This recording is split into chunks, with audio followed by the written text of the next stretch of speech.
Magandang araw po sa inyong lahat. Funny and sweet moments ng PBB Celeb Collab na nag-viral ngayon.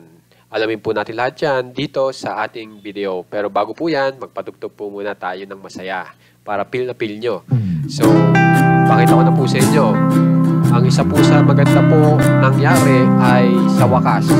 Kompleto na po silang nalintratuhang lahat dahil sa The Big Night po. Lahat po ng kasama o member sa PBB Celeb Collab Edition ay nandito na po lahat. Yan. Pagkatas naman po niyan, dito naman po tayo sa kung saan ay yung mga kaibigan po ni Mika Salamanca na malaki ang naitulong sa kanya. Ito po ay mga influencers na nagsama-sama para matulungan si Mika Salamanca at mapanood si Mika Salamanca sa The Big Night. So kung mapapansin nyo, nandiyan pa si Zainab Harake.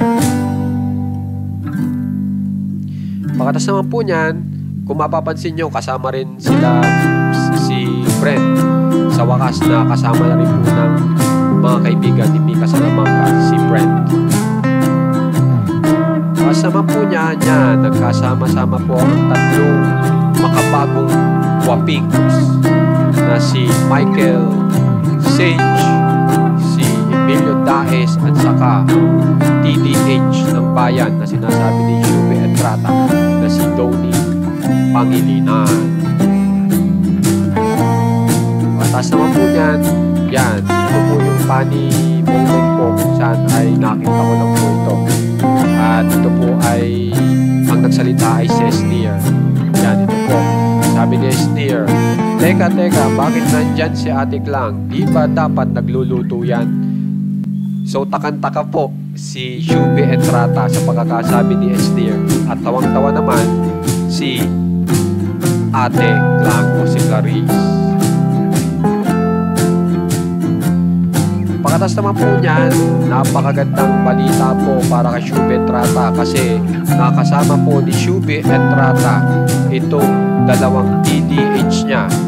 Okay? Yung kanyang TDH na ito at itong original TDH niya na talagang pag siya ay pinupuntahan, talagang nanginginig po si Shube Entrata. Yan. Katas naman po yan.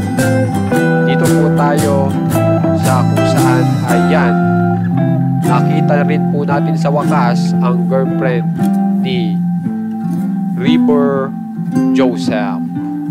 Yan yung magandang moments po nila, sweet moments.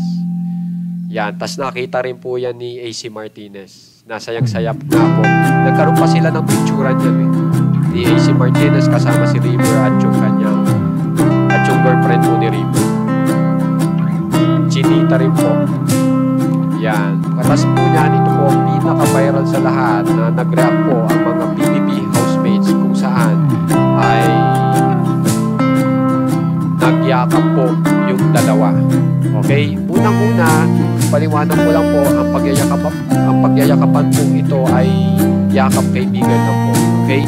At saka ang unang yumakap po dyan ay si Will Ashley. Kaya napayakap na rin po si Bianca de Vera. Kaya dun sa mga fans ng Luspia, huwag kayo mag-alala. Okay lang po yan. Okay? So guys, pansamantala, dyan na lang po muna tayo. Kung gusto nyo pong ma-update sa mga famous celebs ng Pinas, subscribe na po kayo sa ating channel na Juan Katawa. Maraming salamat po sa mga nag-share